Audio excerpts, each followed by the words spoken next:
আসসালামু আলাইকুম। আজকে আপনাদের জন্য দেখাবো যে কীভাবে ফাইসা মাছের ভর্তা করতে হয়। প্রথমে ফাইসা মাছের ওই আঁশ যেগুলো আছে মাথা, ওগুলো আমরা ফেলে দিব। ফেলে দিয়ে যে তারপরে ওই নাহলে তিতা বাইর হবে যে। এরপরে গরম তেলে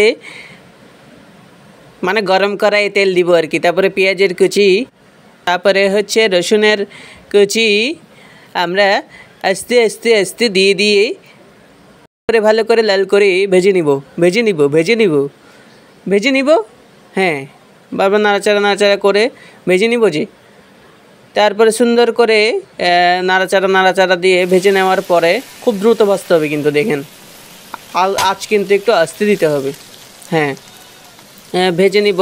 যখন লাল লাল হয়ে যাবে তখন এটা তুলে ফেলে ওই সিলেটি মরিচ দেখেছেন, সিলেটি মরিচ আছে না, সিলেটি মরিচ দিয়ে সুন্দর করে নাড়াচাড়া করে ওটা ভেজে নিব। তারপরে ওই যে ধুয়ে রাখছিলাম মনে আছে না, প্রথমে ওগুলো ভালো করে ভেজে নিব একদম করে ভেজে নিব ভালো করে। কিন্তু গরম তেলে, টাটকা তেলে ভাজতে হবে, বুঝছেন? যে ভাজা হয়ে গেলে সবগুলা কি করব, একটা পাত্রে নিব। আপনি এখনই দেখুন, একদম খুব সুন্দর করে এখন ভাজা হয়ে গেছে। সবগুলো এক জায়গায় নিয়ে তারপরে ওইটাকে কি করব, পাটায় পিষেও করতে পারবো, ব্লেন্ডারে করতে পারবো, চেঁচে দুপেও করতে পারবো যে।